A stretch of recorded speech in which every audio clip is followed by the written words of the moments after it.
వెంట్రుక రాసి city life తో మసి నగరవాసంలో కేశాలకెన్ని కష్టాలో. పూర్తి వివరాలకు చదవండి రేపటి సాక్షి హైదరాబాద్ ఎడిషన్. అందరికీ నమస్కారం. నా పేరు Vanka Ravindranath, YSRCP MLC, West Godavari local bodies. మరి ఈరోజు బడ్జెట్ మీద ప్రసంగాలు ప్రారంభమైంది. మరి ఈ బడ్జెట్ మీద సామాన్య ప్రజలందరూ ఎన్నో ఆశలతో ఉన్నారు. ఎందుకంటే ఇప్పటి వరకు జగన్మోహన్ రెడ్డి గారు ఒక సంక్షేమ కార్యక్రమాలు అనేక పెట్టారు.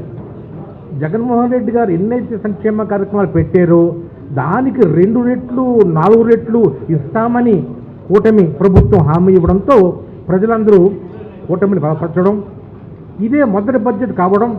ఈ మొదటి బడ్జెట్లో సూపర్ 6 పథకాలు, ప్రతి పథకానికి ఏమేమి కేటాయించారు, ఎంతంత కేటాయించారు అని అందరూ ఆలోచించుకుంటే ఒకే ఒక్క దానికి ఒక సూపర్ 6లో గ్యాస్ పథకం ఒకటి చేశారు, సంతోషం. 2-3 పథకాలు ఇంకా ప్రణాళికలో ఉన్నాయి. కానీ ముఖ్యమైనది అన్ఎంప్లాయ్మెంట్, యువతకి ఒక నిరుద్యోగ భృతి ఇస్తామన్నారు. అసలు ఈ ప్రభుత్వం వచ్చి 5 నెలలు కావచ్చింది. రాష్ట్రంలో ఎంతమంది అన్ఎంప్లాయ్మెంట్ యూత్ ఉన్నారు, వీరికి ఎప్పటి నుంచి ఇస్తాము అనేటటువంటి బడ్జెట్లో ఎక్కడ ప్రస్తావన లేదు. నిరుద్యోగ యువతందరూ కూడా ఎదురు చూస్తున్నారు, మాకు నిరుద్యోగ భృతి ఎప్పుడు వస్తుందా అని చెప్పేసి. అలాగే ఉద్యోగాల అవకాశాలు కూడా ఎటువంటి ప్రణాళిక అక్కడ లేకుండా ఉన్నాయి. అలాగే ఉచిత బస్సు ఒక మహిళలకి ఎప్పటి నుంచి ప్రారంభిస్తారు అనేది కూడా ఒక అవకాశం లేకపోయింది. అలాగే పిల్లల చదువులు, ప్రతి పిల్లలకి 15,000 ఇస్తానన్నది ఎప్పటి నుంచి ప్రారంభిస్తారు అనేది అక్కడ లేకుండా ఉంది. ఇవన్నీ కన్ఫ్యూజన్స్. మనం నమ్మి ఓటేసేమే, మరి ఇప్పుడు దాకా ప్రణాళికాబద్ధంగా ఏది చెప్పలేదు ప్రజల్లో పెద్ద ఒక డౌట్, సంశయం స్టార్ట్ అయింది. అదే మేము అసెంబ్లీలో మన కౌన్సిల్లో కూడా మేము అడుగుతున్నాం, మీరు ప్రజలు మీకు మద్దతు ఇచ్చారు, మద్దతు ఇచ్చిన దాన్ని మీరు క్షుణ్ణంగా ప్రాక్టికల్గా చెప్పాలి.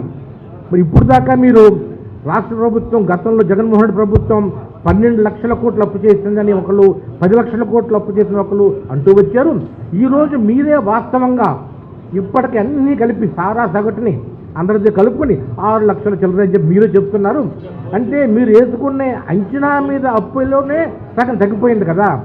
సగం తగ్గిపోయినప్పుడు మీరు ఈ పథకాలన్నీ చాలా సునాయాసంగా చేసే ఒక వీలుంది కదా, ఎందుకు ఇంకా మీరు తప్పడేస్తారు అనేటటువంటి ఆలోచన అందులోనూ మీకు వచ్చింది. మరి మేము ఇక రేపు ఎల్లుండా కూడా సూత్రబద్ధంగా ఈ బడ్జెట్ మీద చర్చిస్తాము, ప్రతి పాయింట్ మీద మాట్లాడతాము. ఏదైతే ప్రజలకు హామీ ఇచ్చారో ఆ హామీని నిర్వర్తించేలాగా వైఎస్ఆర్సీపీ పూర్తిగా ఉంటుంది, ప్రజలకు సపోర్ట్గా ఉంటుంది. ప్రభుత్వాన్ని ప్రతి పాయింట్లోనూ వారికి పూర్తిగా నిలదీసి వారి యొక్క చేసిన ప్రామిస్ని సక్సెస్ అయ్యేలాగా మేము చేస్తామని నేను తెలియజేస్తున్నాను.